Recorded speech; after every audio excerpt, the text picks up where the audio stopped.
আসসালামু আলাইকুম রহমতুল্লাহ বরকাতু। একটা গুলি করলে একটা সরে, বাকিগুলা লড়ে না।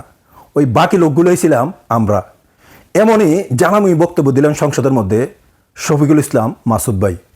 চলুন আমরা শফিকুল ইসলাম মাসুদ ভাইয়ের কাছ থেকে ওই জ্বালাময়ী কথাগুলা শুনে আসি। আমি সেই 4.5 বছরে 3বার রিয়ারেস্ট হয়ে 2বার গুম হয়েছি। আমি তখন ডিজিএফআই, এনএসআই, ডিবিএসবির কাছে জানতে চেয়েছিলাম আমার সামনে দিয়ে বড় বড় নেতারা বের হয়ে যাচ্ছে, আমার অপরাধটা কি? তখন বলেছিল তারা হুমকি না, হুমকি হচ্ছেন আপনারা।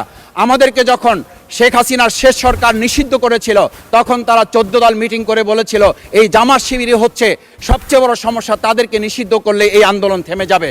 আজ একটা কথা পরিষ্কার বলতে চাই, এই গণবিপ্লব নিয়ে আমাদের মাথা ব্যথার মূল কারণ হচ্ছে এখানেই শেখ হাসিনা আমাদেরকে যথার্থ টার্গেটটা করেছিল। সেই টার্গেটের মূল লক্ষ্য ছিলাম আমরা। আমাদেরকে বলা হয়েছিল একটা গুলি করলে একটা সরে, বাকিগুলো লড়ে না। সেই লড়ে না লোকগুলো ছিলাম আমরা, মাননীয় স্পিকার। যার কারণে আমাদেরকে তারা ভয় পায়। আমরা এখন বর্তমান সময় ভিডিও দেখতে পাই যেই শেখ হাসিনা বাইরে থেকে বলেছিল আমরা এই দলকে ভোট দিতে বললাম, আর সেই দল আমাদের সাথে আবার বিশ্বাসঘাতকতা করেছে। আমরা সেই শেখ হাসিনার বক্তব্য শোনার পর আমরা কাউকে আজকে এখানে বলতে শুনি নাই শেখ হাসিনার ওই বক্তব্য সঠিক নয়। এই মানুষ প্রতারিত হয়েছে, বেইমানি করা হয়েছে। আবার যদি গণভোট, জুলাই সনদ নিয়ে এই জাতির সাথে প্রতারণা করা হয় তাহলে মূল্য দিতে হবে। শুধু নয়, আবার আমাদেরকে 17 বছরের সেই জেল জুলুম, নিপীড়ন, গুম খুনের জায়গায় আমাদেরকে ফিরে যেতে হবে। আমি মনে করি পরিষ্কার বক্তব্য, গণভোটের প্রতি সমর্থন না জানিয়ে জুলাই সনদকে যদি আজকে ইগনোর করা হয় তাহলে আমাদেরকে কিন্তু আবার সেই গুম খুনের আয়নাঘরের দিকে আমাদেরকে ধাবিত করা হবে।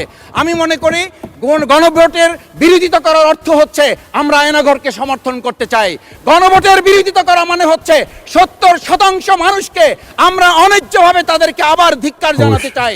আমি এখানে স্পষ্ট বলতে চাই, আপনারা যেমন 51% সমর্থন নিয়েছেন, 70% প্রায় জনগণ কিন্তু গণভোটের পক্ষে তারা রায় দিয়েছে।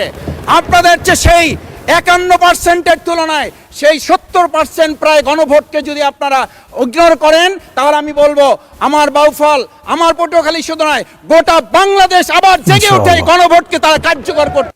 কথাগুলো তো শুনলেন, আমার মতে তিনি 100% সত্য কথা বলেছেন।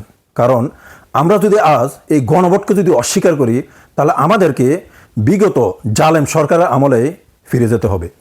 কথাগুলো আপনাদের কাছে কেমন লাগলো দয়া করে জানাবেন, আর ভিডিওটা বেশি বেশি করে শেয়ার করে দিবেন যাতে সবাই জানতে পারে।